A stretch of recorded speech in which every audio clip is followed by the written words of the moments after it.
नमस्कार दोस्तों, आप सभी लोगों का हार्दिक स्वागत है मेरे YouTube चैनल पे। दोस्तों, जैसा कि आप लोगों ने आज थंबनेल पे देखा, हम लोग फ्रंट एंड और बैक एंड इसके विषय में पढ़ेंगे, है ना। और ये है क्या? ये है accounting software using Python and SQLite 3। ठीक है। अब फ्रंट एंड बैक एंड क्या होता है, ठीक है, उसको जानने से पहले मैं ये बता दूं कि फ्रंट एंड क्या होगा। फ्रंट एंड होगा भाई पाइथन, ठीक है। और बैक एंड क्या होगा? बैक एंड होगा भाई एसक्यूएलाइट 3, ठीक है। अब आप कहेंगे कि अकाउंटिंग सॉफ्टवेयर में फ्रंट एंड और बैक एंड का क्या काम? तो भाई देखिए, एक चीज सबसे पहले हम लोगों को ये समझनी होगी कि कोई भी अकाउंटिंग सॉफ्टवेयर हो, तो आप लोगों ने देखा होगा कि जब हम लोग कोई भी प्रोग्राम ओपन करते हैं, वो चाहे एसएपी हो, ठीक है, टैली हो, हम लोग बैंक में भी अपने पैसे जमा करने जाते हैं तो वहां पर भी देखा होगा कि एक फॉर्म, एक स्क्रीन ओपन होती है, फिर वहां पे कुछ टेक्स्ट बॉक्स बने होते हैं, कुछ एंट्री बॉक्स बने होते हैं, है ना। कि यहाँ पे लिखा होता है भाई कस्टमर का नाम, उसकी डेट ऑफ बर्थ, है ना। ऐसे करके कई चीजें होती हैं, फिर बटने बनी होती हैं, है ना। कॉम्बो बॉक्स बना होता है, ठीक है। तो ये सारा काम कैसे होता है भाई? ये सारा काम पाइथन से होता है, ठीक है। फ्रंट एंड हम लोग किससे तैयार करेंगे? पाइथन से। अब दूसरी चीज आती है कि यहाँ हमने कोई भी इंफॉर्मेशन लिखी, तो वो इंफॉर्मेशन एक डेटाबेस में जाकर के स्टोर होती है। ये कोई भी सॉफ्टवेयर हो, आप दुनिया का कोई भी सॉफ्टवेयर ले लीजिए, ये इसी बेस पर वर्क करता है, ठीक है। यहाँ तक कि अगर हम लोग फेसबुक की भी बात करें, इंस्टाग्राम की भी बात करें, ठीक है, तो फेसबुक में क्या होता है कि हमारे सामने एक भैया क्या होता है, एक अपलोड का ऑप्शन होता है कि भैया आपका बर्थडे है, यहाँ बटन बनी होती है कि अपलोड करना है, आपने वहां क्लिक किया, ठीक है।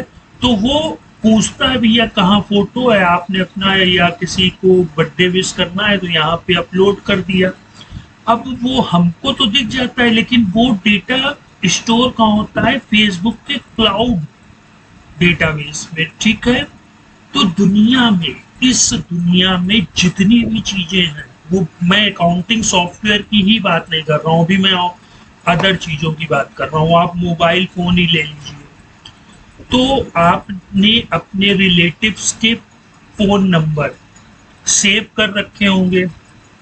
आप मोबाइल स्क्रीन को जब ओपन करते हैं, मोबाइल स्क्रीन है, ठीक है, इसमें कांटेक्ट लिस्ट में पर्सन का नाम, मोबाइल नंबर, पर्सन का नाम, मोबाइल नंबर, पर्सन का नाम, मोबाइल नंबर शो होता है। और भैया होता कैसे है? हम लोगों को यहाँ ऑप्शन दिया जाता है भैया मोबाइल नंबर क्या है, पर्सन का नाम, ईमेल भी सेव कर लो। तो एंड्रॉइड स्मार्टफोन का जमाना है, तो ये फ्रंट एंड होता है जहां पर हम लोग अपने रिलेटिव्स, फ्रेंड्स, कलीग्स, इन सबके मोबाइल नंबर सेव, मतलब लिखते हैं फिर सेव करते हैं, तो वो मोबाइल के डेटाबेस में जाकर के सेव हो जाता है। और दोस्तों, एसक्यूएलाइट, मैं एसक्यूएलाइट 3 की बात नहीं कर रहा हूँ, मैं एसक्यूएलाइट की बात कर रहा हूँ। एंड्रॉइड का बैकएंड होता है, जो हमारे मोबाइल में जो हमारे नंबर होते हैं वो कैसे सेव होते हैं? एसक्यूएलाइट के डेटाबेस में जाकर के।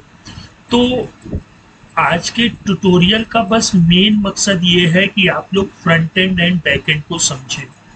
फ्रंट एंड मतलब जो हमको दिखेगा, ठीक है, कि क्या क्या लिखना है। बैक एंड मतलब जहां पर जा करके डेटा स्टोर होगा, ठीक है। इसको एक अगर हम लोग जनरल लाइफ में भी देखें, तो भैया हम जब ऑफिस से जाते हैं, ठीक है, घर से निकले और ऑफिस जा रहे हैं, सामने हरी चाट की दुकान है, वहां की चाट बहुत फेमस है, ठीक है। तो ये हमने देखा और ये हमारे माइंड में स्टोर हो गया। अब अगर आप यहाँ पे प्रेजेंट हैं और कोई पूछे भैया हरी चाट की दुकान कहाँ है, तो आप कहिए बिल्कुल सीधे चले जाओ, मिल जाइए, है ना। तो चाहे वो हमारी निजी लाइफ हो या फिर दुनिया की कोई भी चीज हो, डेटा को स्टोर करने के लिए पहले हमें डेटा को, जैसे यहाँ पे अगर इस केस में बात करें तो हमें यहाँ उसको व्यू किया, व्यू मतलब देखा, फिर हमारे माइंड में स्टोर हो गया, है ना। तो यहाँ पर भी फ्रंट एंड और बैक एंड हुआ। इसका अदर एग्जाम्पल मैंने मोबाइल के रूप में भी दे दिया, है ना।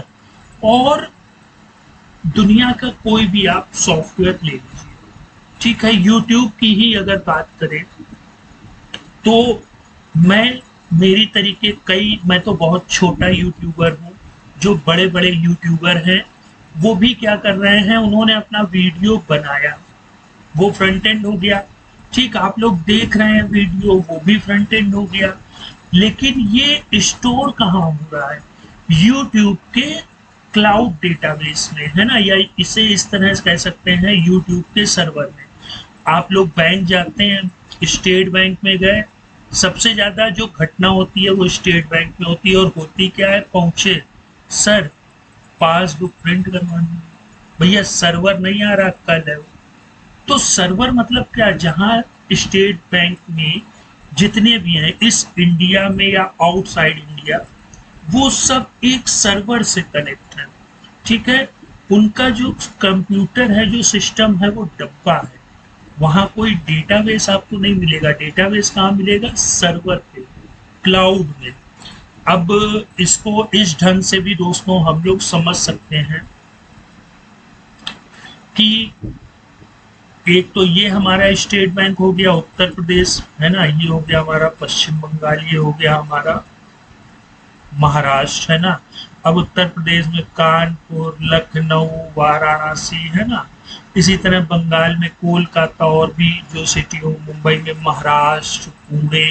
तो जितने भी स्टेट बैंक के ये हैं, ये सभी एक दूसरे से कनेक्ट रहते हैं और डेटाबेस क्लाउड में सेव होता है। क्लाउड इज द सेंस कि ना डेटाबेस यहाँ पे होगा, ना डेटाबेस यहाँ पे होगा, ना डेटाबेस यहाँ पे होगा, वो कहाँ पर स्टोर होगा, जाकर के क्लाउड में, ठीक है। ये तो एक अलग का विषय हो गया, ठीक है। अब आप लोग front end and back and समझ चुके होंगे। अब बात करते हैं कि यहाँ पर मैंने पाइथन को ही एज अ फ्रंट एंड क्यों चुना, ठीक है। PYTHON। मार्केट में आप मोबाइल लेने जाते हैं तो रेडमी का भी है, रियलमी का भी है, सैमसंग का भी है, गूगल पिक्सल भी है, कई हैं ब्रांड हैं, है ना। और इसी तरह हमने बैकएंड के लिए SQLite 3 को ही क्यों चूज किया, जबकि मार्केट में SQL सर्वर है। आप चाहें तो MS Excel को भी बैकएंड बना सकते हैं, है ना। MS Access को बना सकते हैं, SQL सर्वर को बना सकते हैं, MySQL सर्वर को बना सकते हैं, है ना। ये तो मैं पहले ये आप लोगों को बता दूं कि मैंने पाइथन को एज अ बैकएंड क्यों रखा है। फर्स्ट, ये काफी सिंपल प्रोग्रामिंग लैंग्वेज है, ठीक है, काफी सिंपल है दोस्तों। अगर आप इसके अभी प्रोग्राम मैंने अपलोड भी किए हैं, तो जो इसके प्रोग्राम होते हैं वो बिल्कुल सिंपल इंग्लिश की तरह लगते हैं। कि अगर आपको प्रोग्रामिंग या पाइथन का थोड़ा सा भी नॉलेज है और आप कोई बिग लेवल का प्रोग्राम देख लें, तब आप क्या कहेंगे, अरे वाह, समझ में आ रहा है कि बंदे ने क्या किया है, प्रोग्रामर ने क्या लिखा है ना। एक तो इसकी सिंप्लिसिटी हो गई, दूसरा it is very powerful language, ठीक है। ये काफी पावरफुल लैंग्वेज है। जावा भी पावरफुल है, जावा मैं नहीं कह रहा हूं कि पावरफुल नहीं है, जावा भी पावरफुल है, अपनी फील्ड में पावरफुल है, ठीक है। और कई फील्डों में पाइथन को टक्कर देती है, ठीक है।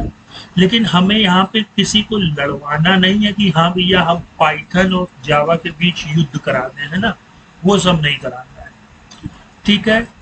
लेकिन यहाँ पे जावा फेल हो जाती है। सिंप्लिसिटी की अगर बात करें तो जावा सिंपल लैंग्वेज नहीं है। अगर हमें हेलो वर्ल्ड लिखना है तो जावा में काफी लंबा कोड हो जाता है, पाइथन में क्या बस लिख दो भैया प्रिंट हेलो वर्ल्ड, बस प्रिंट। भैया प्रिंट तो वो भी जानता है जो अकाउंटेंट होएगा, प्रिंट मतलब प्रोग्रामिंग में क्या हुआ, लिखना है ना। तो सिंप्लिसिटी में पाइथन हर प्रोग्रामिंग लैंग्वेज को टक्कर देने के लिए हमेशा तैयार है। दूसरा, पावरफुल लैंग्वेज में कई हैं जो लैंग्वेज पावरफुल होती है। सी शार्प भी पावरफुल है ना, विजुअल बेसिक भी है, ठीक है, VB.NET भी है, सी भी है, और आपकी C++ भी है। दोस्तों C++ एक ऐसी प्रोग्रामिंग लैंग्वेज है जिसकी मतलब 100% तो मैं नहीं श्योर हूँ, लेकिन C++ की लैंग्वेज से मिलती हुई और इसी की हेल्प से, इसी से इंस्पायर हो करके श्री गोयनका जी ने टैली का निर्माण किया, ठीक है। अच्छा, अब हम लोग थर्ड चीज पर आ जाते हैं। अकाउंटिंग फील्ड में, डेटा फील्ड में पाइथन और आर भी एक प्रोग्रामिंग लैंग्वेज है, रूबी भी है, ठीक है। ये डेटा की फील्ड में अपना परचम लहरा रही है, ठीक है। पाइथन यहाँ पर भी कई प्रोग्रामिंग लैंग्वेजों को कई सेक्टर्स में टक्कर देता है। अब डेटा फील्ड मतलब अकाउंटिंग फील्ड, डेटा फील्ड काफी बड़ा क्षेत्र है, और अकाउंटिंग में दोस्तों क्या है, डेटा से ही तो खेलना है। तो अगर मैं ये कहूँ कि डेटा के यूज के लिए अगर हम पाइथन यूज करते हैं कोई दिक्कत नहीं है, काफी डिमांडेड लैंग्वेज है, ठीक है। आर भी डिमांडेड है, मैं ये नहीं कह रहा हूं कि यहाँ पे आर लैंग्वेज डिमांडेड पे नहीं है, लेकिन पाइथन डेटा के लिए ब्रह्मास्त्र है, ठीक है, डेटा के लिए ब्रह्मास्त्र। अच्छा, अब डेटा सिर्फ हम और आप ही यूज नहीं करते हैं, डेटा का यूज बड़ी बड़ी कंपनियां करती हैं, ठीक है। फॉर एग्जाम्पल, आप एक बार गूगल पर, ठीक है, लैपटॉप आपको खरीदना है तो आजकल लोग क्या करते हैं, लैपटॉप गूगल पे लिखा कौन सा बढ़िया होता है, ठीक, एक बार आप लिख दीजिए। आप उसके बाद कहीं पर भी गूगल पर जाएंगे तो लैपटॉप का ऐड आपको गूगल दिखाएगा कि भैया लिनोवो ले लो, HP ले लो, ये ले लो, फलाना ले लो, है ना। तो ये डेटा एनालिसिस पर डिपेंड होता है। डेटा आपने सर्च किया, वहां पे आपके IP के साथ आपकी जो रुचि है, या कहने का मतलब जिसमें आपका इंटरेस्ट है, वो 10 दिन आपको वही दिखाएंगे।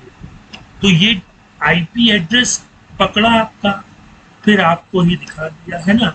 तो ऐसी बहुत सी चीजें, जैसे अमेजन है, अमेजन भी डेटा का एनालिसिस करती है ना। अमेजन का काम क्या है भैया, वो ना तो कोई प्रोडक्ट बनाती नहीं है, ना उसकी कोनो कंपनी है, अब बात समझिए, ना वो लैपटॉप बनाती है, ना कंप्यूटर बनाती है, ना रुमाल बनाती है ना, ना दाल उगाती है, ना चावल उगाती है, कोई नहीं। बस वो क्या करती है, दाल खरीदनी है, आपने अमेजन पे लिखा दाल, अब वो जितने भी सेलर हैं उनसे उनको मिलवा देती है, और ये भी देखती है कि भैया उसी शहर में ये चीजें बिक रही हैं, ये चीजें काहे नहीं बिक रही हैं, उसका एनालिसिस करवाती हैं।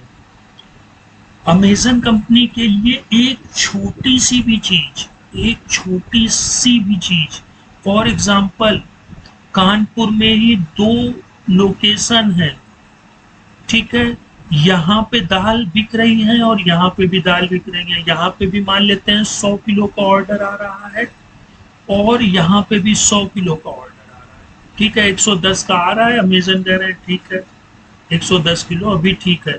लेकिन एक दिन क्या हुआ, यहाँ 60 किलो आने लगा, 60 किलो का ऑर्डर आ रहा और यहाँ पे 200 का आने लगा। तो आप जो छोटे बिजनेसमैन होंगे क्या सोचें, अरे ठीक तो है यार, हमारा पहले 210 बिक रहा था, 100 और 110, अब 260 बिक रहा है, हम इंक्रीज तो कर रहे हैं, अमेजन परेशान हो जाएगा। 200 तो ठीक है, वो आने दो, उससे अभी नहीं मतलब। ये 100 से 60 कैसे हो गया, 100 से 60 कैसे हो गया, वो रीजन बिना जाने कभी नहीं करेगी, सर्वे करवाएगी, वहां लोकेशन पे ऐसा क्यों हो रहा है, क्या दिक्कत आ रही, लेट डिलीवरी पहुंच रही, क्यों पहुंच रही है, ये सारी चीजें उनके लिए इंपॉर्टेंस होती हैं। और ये सब कैसे कर पाती है, डेटा की वजह से। ये एग्जाम्पल मैंने आपको क्यों दिया, ये एग्जाम्पल इसलिए दिया क्योंकि हमें अकाउंटिंग सॉफ्टवेयर बनाने के लिए डेटा का एनालिसिस करना पड़ेगा।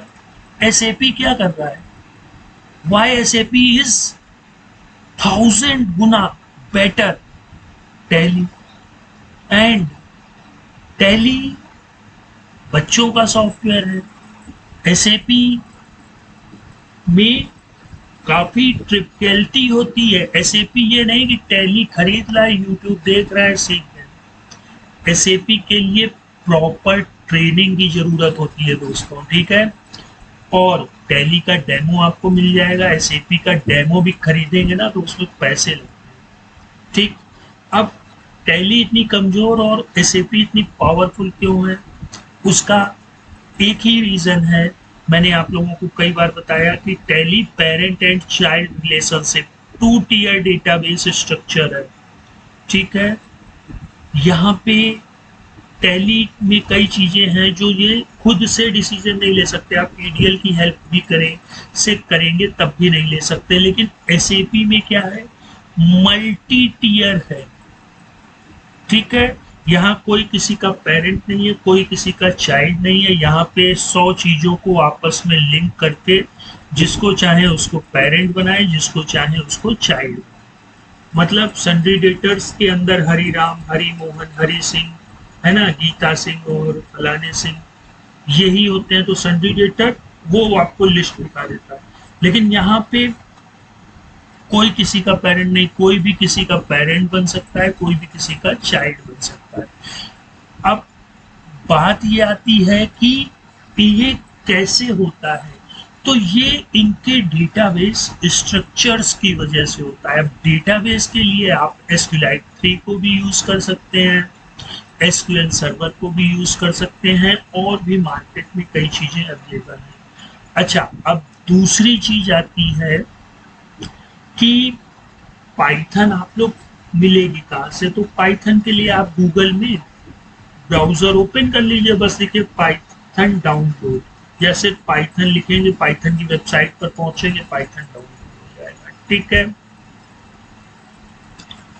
अब इसके आगे की जो चीजें हैं दोस्तों, वो मैं आप लोगों को नेक्स्ट ट्यूटोरियल में बताऊंगा। अब देखिए, पाइथन से हम लोग अकाउंटिंग सॉफ्टवेयर बना सकते हैं फॉर डेस्कटॉप, ठीक। तो डेस्कटॉप पे बनाने के लिए हम लोग किंटर GUI लाइब्रेरी का यूज करेंगे, ठीक है। अब आप पूछेंगे कि डेस्कटॉप एप्लीकेशन मतलब, डेस्कटॉप एप्लीकेशन को आप टैली की तरह समझ सकते हैं। टैली एक डेस्कटॉप एप्लीकेशन है, हमने अपने कंप्यूटर पे इंस्टॉल किया, कंप्यूटर पे ही डेटाबेस सेव हो रहा है, ठीक है। अगर हमें वेब बेस्ड अकाउंटिंग सॉफ्टवेयर बनाना है लाइक सैप, सैप में भी क्या होता है, आपके सिस्टम में डेटा स्टोर नहीं होता है। एसएपी में जो डेटा स्टोर होता है वो कहाँ पर जाकर के स्टोर होता है, लाइक बैंक सॉफ्टवेयर की तरह वो भी हमारा क्लाउड में स्टोर होता है जाकर के। उसके लिए हम लोग डिजेंगो या फ्लास्क का यूज करते हैं, ठीक है। तो जो डिजेंगो अगर हो या फ्लास्क हो, इसके बारे में हम लोग आगे पढ़ेंगे, लेकिन पहले हम लोग डेस्कटॉप एप्लीकेशन तो बनाना सीख ले, जैसे कि टैली है ना।